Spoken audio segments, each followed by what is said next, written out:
ये है मेरे हाथ में लेनोवो आइडिया टैब का डब्बा। खोल क्यों नहीं रहा है? Ready set go. टैबलेट का है। एक सेकेंड। ये वायर्स हैं पेन को चार्ज करने की वाली वायर्स हैं। पेन का ये रैपर, ये एक्स्ट्रा नेब, सिम इजेक्टर इस साइड रखे थे मेरे। चार्जर का ये रैपर। सारा सामान किधर है? सारा सामान इसलिए नहीं है क्योंकि मैं इसको यूज़ कर रहा हूँ 12 तारीख से, और आज ये वीडियो उनके लिए होने वाली है जिनने या तो ये टैब खरीद लिया है या तो खरीदने की सोच रहे हैं। तो उनको डिसाइड करने में ईजी हो जाएगा कि इसे ले या ना ले, और जिनने ले लिया है उसको ये पता चल जाएगा इसका बेस्ट यूज़ कैसे करना है। क्योंकि मैं किसी भी चीज़ का ना एकदम टॉप लेवल पे, उसके एकदम एक्सट्रीम पे ले जाके उसका फुल यूज़ करता हूँ, चाहे वो कोई भी डिवाइस हो। अभी भी अगर मैं दिखाऊँ तो अपने लैपटॉप पे इसमें देख सकते हो कितने टैब खुल रखे हैं, एंड टैब में भी इतने सारे डेस्कटॉप खुल रखे हैं, ये देख सकते हो। और हर एक डेस्कटॉप में अगर मैं दिखाऊं तो उसमें भी बहुत सारे टैब खुल रखे हैं लगभग। इसमें देखो टैब ही टैब, एकदम एक्सट्रीम यूज़। ऊपर से गेस्चर्स वगैरह मैंने पूरे सेट कर रखे हैं एकदम एक नंबर, ठीक है। तो मैं किसी भी चीज़ का ना एकदम एक्सट्रीम पे यूज़ करता हूँ। तो मैं इसका बताने वाला हूँ क्या क्या इसका बेस्ट यूज़ हो सकता है, इसमें बेस्ट प्रोडक्टिविटी ऐप कैसे यूज़ करने हैं। और जैसा कि मेरे चैनल का नाम चीट इट है, तो काफ़ी कुछ एक्स्ट्रा ऑर्डिनरी होने वाला है जो कि शायद ही बाकी यूट्यूबर्स ने आपको बताया हो, ठीक है। इतने साल का एक्सपीरियंस सब कुछ मिक्स करके बताऊँगा। तो अभी इसे हटाते हैं, टैब को लाते हैं। चालू करते हैं पोर्ट्रेट मोड पे एंड डन। तो ये रहा गाइस हमारा टैबलेट, एंड इसके मैं सारे फीचर्स आपको बताने से पहले मैं आपको लिख लेता हूँ, क्योंकि ना इतने सारे फीचर्स में मेरे को याद नहीं रहेगा, एंड मैं चाहता नहीं हूँ कि कोई फीचर इसका छूट जाए बताने से। तो सबसे पहले मैं कोई एक नोट खोल लूँगा। Lenovo idea tab pro, 12 GB इसकी रैम है, वो भी आपकी LPDDR5X। हेलो। तो मोस्ट अवेटेड वीडियो को स्टार्ट करने से पहले मैं इस वीडियो को थोड़ा सा रिवाइंड करना चाहूँगा। तो इस आइडिया टैब प्रो को, लेनोवो के आइडिया टैब प्रो को मैंने 10 अप्रैल को ऑर्डर किया, और उससे पहले लगभग एक हफ्ते की बढ़िया रिसर्च करी थी। इसको मैंने कंपेयर करा था पैड 7, पैड 6, लेनोवो का M11, लेनोवो का P12, सैमसंग का S9 FE, S10 FE, Redmi pad pro, Redmi का पैड 7, रेडमी का पैड 6, इन सब के साथ कंपेयर करने के बाद एट द एंड इस प्राइस रेंज पे जिसमें मेरे को ये अवेल किया है, मैंने ग्रैब किया है ऑफर, सबसे बेस्ट ये टैब कैसे वो बाद में अपने आप ही आपको पता चल जाएगा। तो इस वीडियो में बेसिकली हम क्या करने वाले हैं, आइडिया टैब प्रो को मोटरोला के साथ थोड़ा सा कंपेयर कर देंगे प्राइस के पॉइंट ऑफ व्यू से, क्योंकि बोला जा रहा है बिल्कुल सेम है एंड 2000 सस्ता है, 3000 सस्ता है, तो why not to buy that. And Samsung के साथ ज़्यादा करेंगे क्योंकि बिल्कुल ही कैटेगरी ही अलग हो जाती है, तो आपको क्लियर हो सके कौन सा लेना चाहिए कौन सा नहीं लेना चाहिए। एंड फाइनली 12 अप्रैल को मैंने ये रिसीव किया 8 बजे तक, एंड उससे पहले इतना ज़्यादा वेट करना पड़ा था, मैं इतना ज़्यादा क्यूरियस हो रखा था, पेशेंस नहीं था मेरे में वेट करने का। यहाँ तक कि मैं चैट जीपीटी से पूछने लग गया था अपने लॉजिस्टिक का डेटा भेज के कि कब आएगा नहीं आएगा। फाइनली रात को 8 बजे आया, और उसके बाद मैंने इसे अनबॉक्स किया, इसको सेटअप किया, 5-10 मिनट का प्रोसेस था। सेटअप करने के बाद सॉफ्टवेयर अपडेट कर दिया। आगे बताऊँगा सॉफ्टवेयर अपडेट क्यों एक गलती थी मेरी, वो भी पता चलेगा। एंड एट द एंड 30,999 वाला टैबलेट 26,000 में कैसे खरीदा वो भी बताऊँगा, ठीक है। तो let's start the video. And आपको कंपैरिजन समझने में ईजी हो उसके लिए मैंने इन कंपैरिजन्स को कैटेगराइज कर रखा है। तो अब चलते हैं नेक्स्ट कैटेगरी पे, अनबॉक्सिंग एंड फिजिकल फील। तो इसकी बॉडी आपको मेटल की मिलने वाली है, सैमसंग की भी मेटल की है। बाय द वे इसका वेट 620 ग्राम्स होने वाला है, जहाँ पे सैमसंग थोड़ा सा हल्का हो जाता है 500 ग्राम पर। लेनोवो की स्क्रीन 12.7 इंचेस की है 3K डिस्प्ले के साथ, वहीं सैमसंग में 10.9 इंचेस की है, जहाँ पे बराबर पता चलता है कि वो थोड़ा सा वेट क्यों बढ़ा है। एंड इस टैब के साथ में आपको टैब पेन प्लस साथ में मिलता है, जैसे कि सैमसंग के साथ S पेन मिलने वाला है, एंड मोटरोला में भी सेम है, टैब पेन प्लस उसके साथ मोटरोला का पेन प्लस मिलेगा, लेकिन बट वो सेम ही है क्योंकि मोटरोला की पेरेंट कंपनी लेनोवो ही है, ओके। एंड इस पेन प्लस की मार्केट में अपने आप में ही वर्थ 4000 के अराउंड है। अब आते हैं नेक्स्ट कैटेगरी पे, डिस्प्ले एंड ऑडियो। स्क्रीन की अगर मैं बात करूँ तो ये एक तगड़े 144 हर्ट्ज के रिफ्रेश रेट के साथ आता है, एंड वहीं सैमसंग थोड़ा सा पीछे हट जाता है जहाँ पे वो प्रोवाइड करा रहा है हमें 90 हर्ट्ज का रिफ्रेश रेट। स्क्रोलिंग करोगे तो फील आ जाएगा, अरे ये तो बटर जैसा स्मूथ है। कलर्स की बात करूँ और रिजोल्यूशन की बात करूँ अगर, तो ये आता है 2944 बाय 1840 पिक्सल्स वाला 3K पैनल, सैमसंग से भी ज़्यादा शार्प, क्योंकि सैमसंग प्रोवाइड करा है 2304 बाय 1440 का रिजोल्यूशन। ओके, एंड ये 6.9 mm थिन आता है लेनोवो का, वहीं पे सैमसंग आता है 6 mm थिन। अगर मैं ब्राइटनेस की बात करूँ तो 400 निट्स की ब्राइटनेस लेनोवो हमारा प्रोवाइड करा रहा है, वहीं पे सैमसंग थोड़ा सा आगे निकल जाता है जहाँ पे वो प्रोवाइड करा रहा है 800 निट्स की ज़्यादा ब्राइटनेस। ओके, बट प्राइस का आपको कंसिडर करना पड़ेगा आगे। अब मैं जब प्राइस डिस्कस करूँगा तो आपको खुद समझ आ जाएगा कितना मैटर करता है। और तो और सुनो, क्वाड JBL के स्पीकर्स दे रखे हैं इसमें, मतलब 4 स्पीकर्स दे रखे हैं जो कि JBL ट्यून्ड है, एंड डॉल्बी एटमॉस का भी सपोर्ट मिलता है। वहीं पे सैमसंग थोड़ा सा पीछे हट जाता है क्योंकि उसमें 2 ही स्पीकर्स है। बट अगर मैं आपको सच बात बताऊं तो इसका अगर लाइव मैंने रिव्यू जब देखा तो उसमें लगभग सिमिलर से ही साउंड आपको दोनों से ही मिलने वाली है। अगर मैं डेसिबल्स में बात करूँ पर्टिकुलरली तो इसकी sound range 70 to 80 decibel touch करते रहती है। I came from.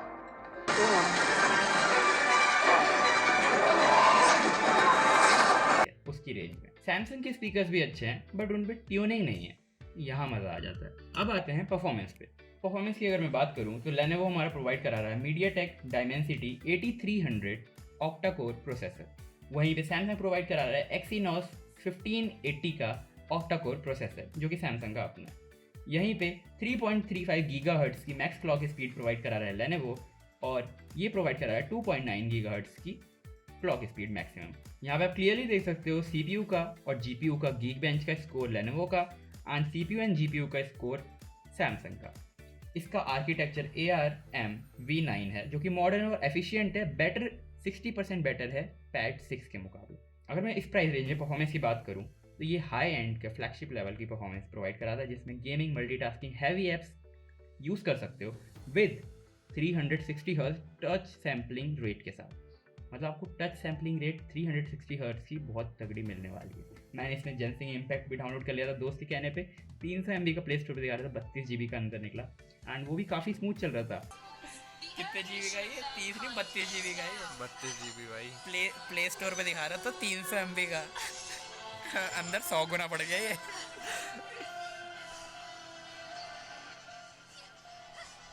मतलब उसको भी एक्सपेक्टेड नहीं था कि एक टैब में इतना अच्छा जेंसिंग इम्पैक्ट चल सकता है। वहीं पर अगर बात करूँ इसकी परफॉर्मेंस की सैमसंग की, तो ये अपने प्राइस रेंज में लोअर टू मिड लेवल आता है। Basic multitasking everyday app use के लिए बेटर है। परफॉर्मेंस का कंक्लूजन ये है कि हाई सेटिंग्स पे भी कोई लैग नहीं आने वाला है, बट सैमसंग में आपको मीडियम पे ही खेलना पड़ेगा। स्टोरेज की अगर मैं बात करूँ तो इसमें 2 वेरिएंट्स आते हैं, 128 GB 8 GB and 256 GB 12 GB। तो 128 GB वाले वेरिएंट के साथ 3.1 का UFS मिलता है, एंड 4.0 वाला UFS मिलता है आपको 256 GB वाले के साथ। अगर मेरी रिकमेंडेशन मानो तो मैं आपको बिल्कुल प्रेफर करूंगा कि आप 256 GB 12 GB वाले वेरिएंट के साथ जाओ। वहीं अगर मैं सैमसंग की बात करूँ तो वो UFS 2.0 पे ही अटका है। अब इसका मैं बेनिफिट बता देता हूँ। यहाँ पे लेनोवो एक्सटर्नल मॉनिटर से कनेक्ट हो पाएगा जहाँ पे सैमसंग नहीं हो पाएगा, वो भी 4K रिजोल्यूशन में आप इससे किसी भी मॉनिटर पे प्रेजेंट कर सकते हो जहाँ पे सैमसंग पीछे छूट जाएगा। अब पोर्ट की बात हो ही गई है तो मैं आपको एक और चीज़ बता दूं कि इसका USB पोर्ट C टाइप का है, एंड ये प्रोवाइड कराता है 5 Gbps की स्पीड फाइल ट्रांसफ़र के लिए, जो कि चार्जिंग के लिए भी यूज़ हो सकता है। चार्जर इसका 45 वॉट का होने वाला है, एंड ऑडियो ट्रांसफ़र भी कर सकते हैं, मतलब जो C टाइप वाला आपका ईयरफोन्स वगैरह होते हैं वो भी लग जाएंगे। एंड मेजर फीचर है रिवर्स चार्जिंग। रिवर्स चार्जिंग से ये अपने आप को भी चार्ज कर सकता है किसी चीज़ से, एंड किसी और को भी चार्ज कर सकता है, क्योंकि इसकी बैटरी ही एक पावर बैंक से भी ज़्यादा है, जो कि हम आगे बैटरी वाले सेक्शन में डिस्कस करेंगे। अब आते हैं सॉफ्टवेयर अपडेट पे। तो सॉफ्टवेयर अपडेट हमें लेनोवो 2 मेजर अपडेट्स देने वाला है, मतलब एंड्रॉयड 16 तक। सिक्योरिटी इसकी पैचिंग रहने वाली है 4 ईयर्स तक। वहीं पे सैमसंग थोड़ा सा आगे निकल जाता है, 2 की जगह 4 अपडेट्स देने वाला है, एंड 4 ईयर्स की जगह 7 ईयर्स का सिक्योरिटी पैचिंग है। बट मेरी मानो तो ये बहुत बड़ा मेजर कंसर्न नहीं है। अगर हमें एक अच्छा डिवाइस मिल रहा है तो हम सिर्फ इस चीज़ के बेसिस पे अपना डिसीजन नहीं बदल सकते। तो अगर फिजिकल फीचर्स की और बात करूँ तो लेनोवो हमें प्रोवाइड कराता है एक पावरफुल फ्लैश, जो कि सैमसंग में मिसिंग है। अब बताओ एक अच्छे टैब में जो कि प्रोडक्टिविटी डॉक्यूमेंट्स पे ही काम है, डॉक्यूमेंट स्कैन करने के लिए फ्लैश ही नहीं होगा तो फिर किस काम का। वॉल्यूम बटन्स दे रखे हैं साइड में, एंड पावर बटन टॉप पे, और पावर बटन में ही हमारा फिंगरप्रिंट स्कैनर एम्बेडेड है जो कि सैमसंग भी प्रोवाइड करा रहा है। ब्लूटूथ 5.3 के साथ वाईफाई 6E के साथ ये आता है। वहीं पे सैमसंग थोड़ा सा कम वर्जन आता है वाईफाई का जो कि ओनली 6 है। 6E मिलेगा आपको, लेकिन वो सैमसंग के S10 अल्ट्रा में मिल जाएगा। बट लेनोवो के केस में वो S10 अल्ट्रा वाला वाईफाई का वर्जन आपको इसमें मिल जाएगा, वाईफाई 6E। अब हम बढ़ते हैं नेक्स्ट इंपॉर्टेंट सेक्शन की तरफ, जो कि पेन हैंड प्रोडक्टिविटी, एक स्टूडेंट की सबसे पहली प्रायोरिटी अगर वो टैब ले रहा है तो।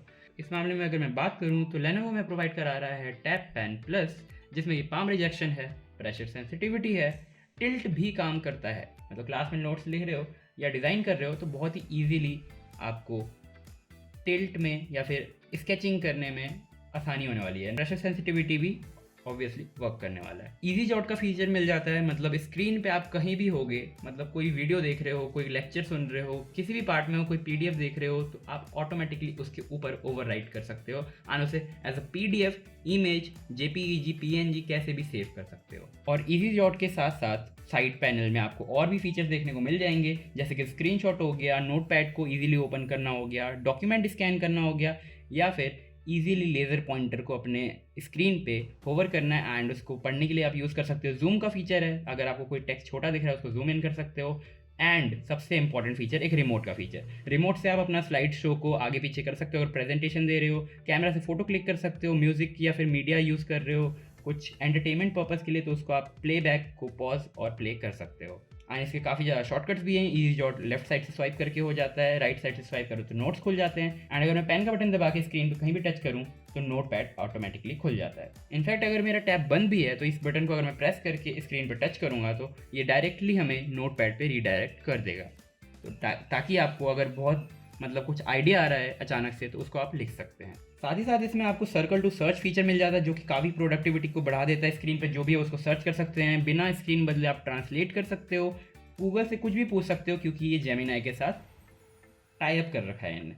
एंड गूगल एंटरटेनमेंट स्पेस मिल जाता है आपको लेफ्ट साइड पे। एंड स्टार्टिंग में आपको थोड़े बहुत फालतू के ऐप्स देखने को मिल जाएंगे, उनको प्लीज़ डिलीट कर देना। एंड इसमें मेन प्रोडक्टिविटी जो होती है पीसी मोड इसका, जैसे सैमसंग का डेक्स मोड आता है वैसे ही इसमें पीसी मोड है। तो पीसी मोड में आपको काफ़ी ज़्यादा विंडोज़ जैसा इंटरफेस दिखने वाला है और उसमें आप काफ़ी ज़्यादा प्रोडक्टिविटी कर सकते हो। और मैं एक बार फिर से बताना चाहूँगा कि इसमें 400 निट्स की ब्राइटनेस है, क्योंकि प्रोडक्टिविटी में अगर आप कहीं पे लिख रहे हैं तो धूप में भी डिसेंट परफॉर्मेंस आपको मिल जाएगी, जहाँ पे आप इजीली पढ़ पाएंगे एंड लिख पाएंगे। एंड यूट्यूब पे अगर आपको कुछ देखना है तो आप अपस्केल्ड 4K तक रिजोल्यूशन पे देख सकते हो। अब मैं बात करूँ इसके मेन बेस्ट फीचर की प्रोडक्टिविटी में, तो वो है स्मार्ट कनेक्ट इसका ऐप।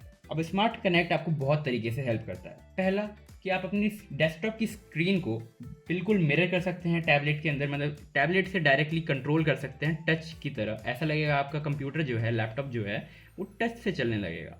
एक्सटेंड कर सकते हैं, मतलब आपकी स्क्रीन अगर छोटी पड़ रही है तो इसको एक्सटेंडेड स्क्रीन की तरह यूज़ कर सकते हैं, वो भी वायरलेसली या फिर वायर्ड।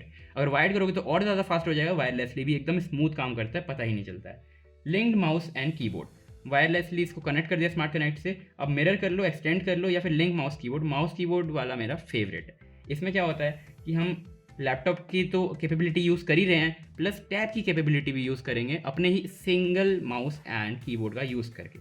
मतलब मैं कोई चीज़ टैब में भी चला सकता हूँ, उसमें माउस एंड कीबोर्ड ले जाके उसमें हम कुछ कर रहे हैं एंड प्रोडक्टिविटी का वर्क इसमें भी कर रहे हैं। ड्रैग एंड ड्रॉप कर दिया, डायरेक्टली उसके अंदर चला गया एंड इस तरीके से आप यूज़ कर सकते हैं। बाकी इसमें शेयर हब मिल जाता है। शेयर हब क्या करता है कि साइड में एक फाइल डॉकर की तरह वर्क करता है, उसमें आप जो भी ड्रैग एंड ड्रॉप करोगे वो दोनों की स्क्रीन पे या फिर जितने भी स्मार्ट कनेक्ट से डिवाइसेस कनेक्टेड हैं उनमें आपको शो करने लगेगा। जिसको भी जो फाइल्स या फोल्डर्स लेने हैं उसको ईजिली डाउनलोड कर सकते हैं। बाकी एक फाइल्स फीचर मिल जाता है, जैसे कि आप USB से कनेक्ट कर देते हैं लैपटॉप को, सारी फाइल्स दिखने लग जाती हैं डिवाइस की, उस तरीके का आपको फील आएगा, वो भी वायरलेसली।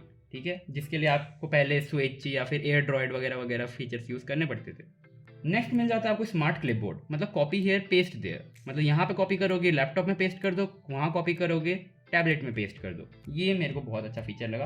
अदरवाइज वहाँ से आप कुछ भी ड्रैग एंड ड्रॉप करोगे ना टेक्स्ट को डायरेक्टली, तो वो भी आपका यहाँ पे पेस्ट हो जाता है ईजिली। ऐप स्ट्रीमिंग का फीचर मिल जाता है, मतलब इसकी कैपेबिलिटी, इसका प्रोसेसर हार्डवेयर सॉफ्टवेयर यूज़ करके जो सॉफ्टवेयर ये चला रहा है उसको आप उसमें शो कर सकते हो अपने लैपटॉप में। लॉक विद अ टैब, ये एक सिक्योरिटी फीचर है। अगर आपके पास मतलब जैसे लैपटॉप कोई ओपन छोड़ के चला गया लेकिन आपके हाथ में अगर टैब है और वो सेम वाईफाई पे कनेक्टेड है, स्मार्ट कनेक्ट ऐप से कनेक्टेड है, तो एक टैब से आप अपना लैपटॉप बंद कर सकते हो। इसके फीचर्स की तो लिस्ट ही खत्म नहीं हो रही भाई साहब। एक और फीचर लास्ट में बता देता हूँ, मल्टी विंडो सपोर्ट भी दे दिया है इनने। मतलब आप इतनी सारी फ्लोटिंग विंडोज़ खोल सकते हो, मैं क्या बताऊँ। पीछे मेरा पबजी चल रहा था, साइड में चैट जीपीटी, व्हाट्सअप चल रहा था, एक वीडियो कॉल भी चल रही थी, एंड साइड में कैलेंडर भी था, लेकिन सब कुछ स्मूथली चल रहा था, कहीं पे भी लैग देखने को बिल्कुल नहीं मिला। इसका मल्टी विंडो सपोर्ट ना इतना मस्त है कि आप इतने सारे मल्टीटास्किंग करने के बावजूद भी कोई भी लैग या फिर इशू देखने को नहीं मिलने वाला है, क्योंकि इसका जो ओएस है ना वो काफ़ी ज़्यादा ऑप्टिमाइज कर रखा है, हाइपर ओएस, कि आप ये मल्टीटास्किंग बहुत ही ईजिली कर पाओ। अब हम जाते हैं सेकंड लास्ट सेक्शन में, जो कि है कैमरा एंड बैटरी। तो इसमें 13 मेगापिक्सल बैक कैमरा मिल जाता है, up to 4K recording, 8 megapixel front camera मिल जाता है, अप टू 1080p, एंड वहीं पे सैमसंग में भी पीछे 13 मेगापिक्सल का कैमरा है एंड फ्रंट में थोड़ा सा ज़्यादा 12 मेगापिक्सल का कैमरा मिल जाता है। बैटरी की बात करूँ तो मैंने बोला ही था, एक पावर बैंक के बराबर है या पावर बैंक से भी ज़्यादा है, 10,200 mAh की बैटरी होने वाली है।